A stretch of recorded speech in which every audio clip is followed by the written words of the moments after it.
Cabe ao apóstolo Pedro entregar-nos revelações dadas pelo Espírito Santo, desvendando o mistério do Evangelho, para mostrar-nos o que a graça de Deus tem realizado antes da fundação do mundo. Quando o pecado fez sua obra mortífera, primeiramente em Eva e depois em Adão, a justiça divina teve que ser aplicada. Deus tinha dito: de toda árvore do jardim comerás livremente, mas da árvore do conhecimento do bem e do mal não comerás, porque no dia em que dela comeres, certamente morrerás. Gênesis capítulo 2, versículos 16 e 17. E, como consequência da desobediência, nossos pais morreram, isto é, tiveram que ser separados da presença do Senhor. Pois esse é o significado da morte. Sim, esta morte chegou a atingir a morte física, mas sempre morte é separação. A primeira morte foi a separação do ser humano de Deus, e agora um pecador.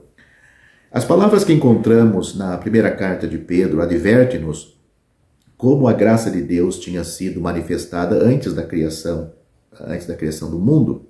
Podemos afirmar, envergonhados, que nosso pecado produziu no coração de nosso Deus uma dor que nem podemos descrever, porque o nosso fracasso de nenhuma maneira vai ser recebido com gozo nas esferas celestiais, mas devido à fraqueza humana, entrou em atividade a graça, porque quando o pecado cresceu, a graça sobrepujou este pecado.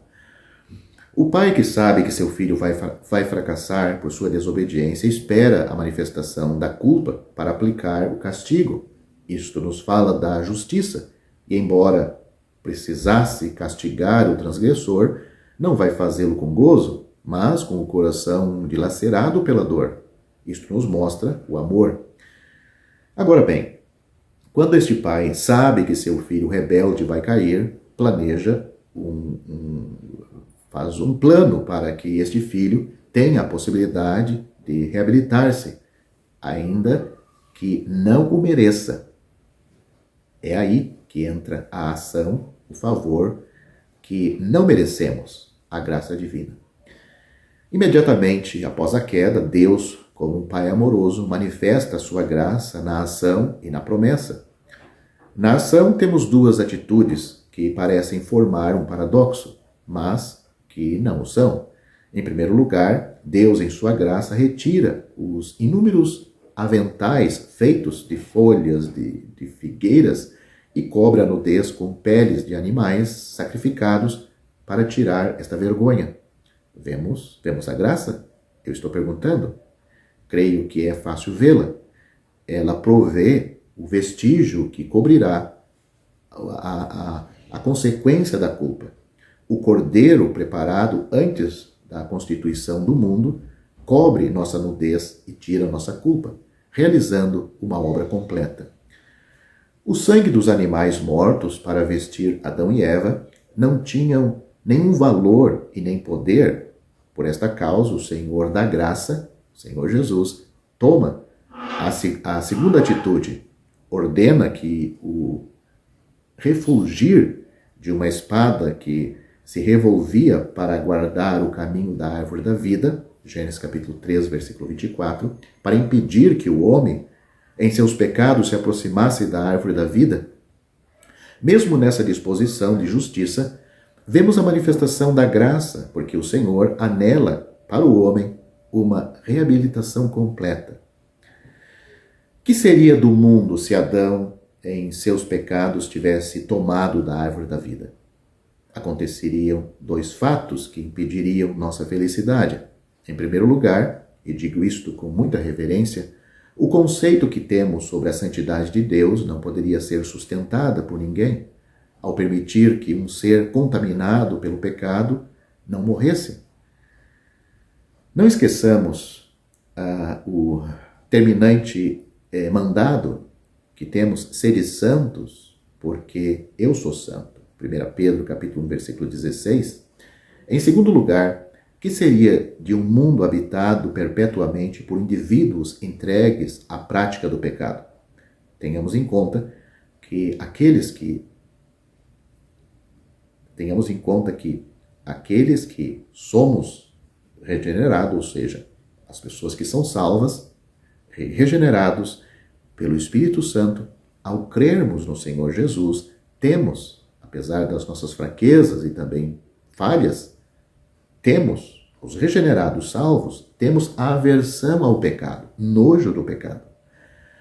As palavras do apóstolo João ressaltam quando o crente, por sua fraqueza, peca e arrependido, pede ao Senhor que o perdoe. Ele diz, todo aquele que é nascido de Deus não vive em pecado. 1 João capítulo 5, versículo 18. E ele disse, se confessarmos os nossos pecados, ele é fiel e justo para nos perdoar.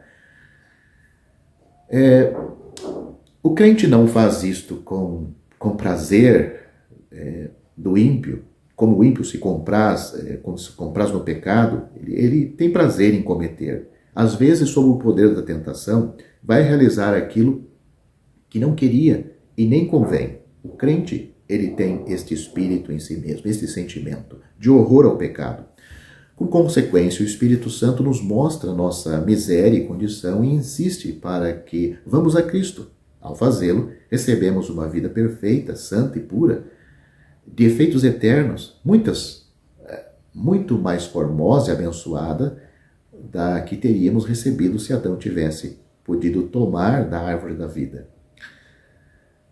Mesmo no seu estado de inocência, após a queda e quando o Senhor promete a graça que proviria de um vencedor da serpente. Nesta promessa se publica da parte de Deus o que em sua graça já tinha preparado antes da fundação do mundo.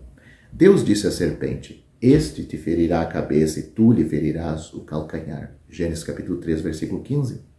Nem Adão, nem nós merecemos que o Senhor morra por nossos pecados, mas ali se manifesta a sua graça. Não merecemos, mas o Salvador vem para ser ferido ao calcanhar, assim que se cumpre a bendita promessa, e com sua obra redentora e sua ressurreição, a semente da mulher fere a serpente na cabeça, alegrando-nos. Isso nos leva a alegrias, ao saber que adoramos um Cristo que vive eternamente e que nós viveremos com Ele. A promessa à mulher é outra manifestação da graça da parte de Deus, porque, como diz o apóstolo Paulo, a mulher sendo seduzida veio a cair em transgressão, e vendo a mulher que era boa para se comer, aquele fruto agradável aos olhos e árvore desejável para dar entendimento, tomou-lhe do fruto e comeu, e deu também ao marido, e ele comeu com ela. Gênesis capítulo 3, versículo 6. Perguntamos então, merecia a mulher uma honra tão elevada? Merecia ser o instrumento pelo qual o Deus eterno deveria manifestar-se como homem? Quando João Batista anunciou, eis o Cordeiro de Deus que tira o pecado do mundo, João capítulo 1, versículo 29, nós podemos dizer com Pedro, o precioso sangue de Cristo, como de um cordeiro, sem defeito e sem mácula, o sangue de Cristo, conhecido com efeito antes da fundação do mundo, porém manifestado no fim dos tempos, por amor de vós. 1 Pedro, capítulo 1, versículos 19 a 20. Em tudo isto nós vemos que o pecado não pegou Deus de surpresa. A queda do homem, não é que Deus instigou ele a fazer isto, mas Deus colocou o homem à prova. Naquela primeira dispensação, o homem estava sendo provado com a escolha das duas árvores, ou os dois frutos. A árvore da vida e também a árvore do conhecimento do bem e do mal, onde Deus proibiu, a única proibição era para que eles não comessem do fruto. Eles desobedeceram, mas isto não pegou Deus de surpresa. Vemos que ali mesmo no jardim, Deus já podia agir em graça, sacrificando um ou mais animais para satisfazer a Deus e para satisfazer o homem. O sacrifício, o sangue, o homem não podia achar prazer naquilo, mas ele podia achar prazer e se sentir-se bem e ver que isto agradava a Deus ao deixar ele ser vestido por aquelas vestes daqueles animais e tirado aquelas folhas que não iam persistir muito tempo. A mesma coisa hoje com a obra de Cristo. Talvez nós não saibamos apreciar o valor do sangue de Cristo, ou seja, a vida que ele deu na cruz. Nós não podemos calcular nem achar talvez muito atrativo a morte dele entre dois malfeitores, uma coroa de espinho na sua cabeça, todo aquele desprezo, sendo crucificado mãos e pés com aqueles cravos, a lança que atingiu o seu lado, dois malfeitores ao lado dele, um de cada lado, naquele monte chamado a Caveira, e aqueles momentos de trevas em que só Deus e seu Filho que estava na cruz entraram no assunto que nós não podemos penetrar nem calcular. Talvez nós não entendemos nem tudo e muito pouco. Mas o resultado daquilo, aquele assunto foi entre Deus e aquela pessoa que estava na cruz, o seu eterno Filho. Mas nós somos beneficiados com a salvação. Deus nos veste com as bênçãos da salvação. E a pessoa salva sabe que está salva. Ela foi perdoada no momento em que ela creu no Senhor Jesus Cristo. Ela recebe de Deus uma nova vida, a vida eterna. Ela nasce de novo. Ela recebe o Espírito Santo que vem habitar dentro dela para o ensinar, para encaminhar ele pela vereda da justiça, por amor do nome de Deus. Todos esses benefícios, sim, o crente vive e sente em si mesmo. São dois aspectos da obra de Deus no assunto da graça de Deus a nosso favor. Deus está satisfeito e nós também.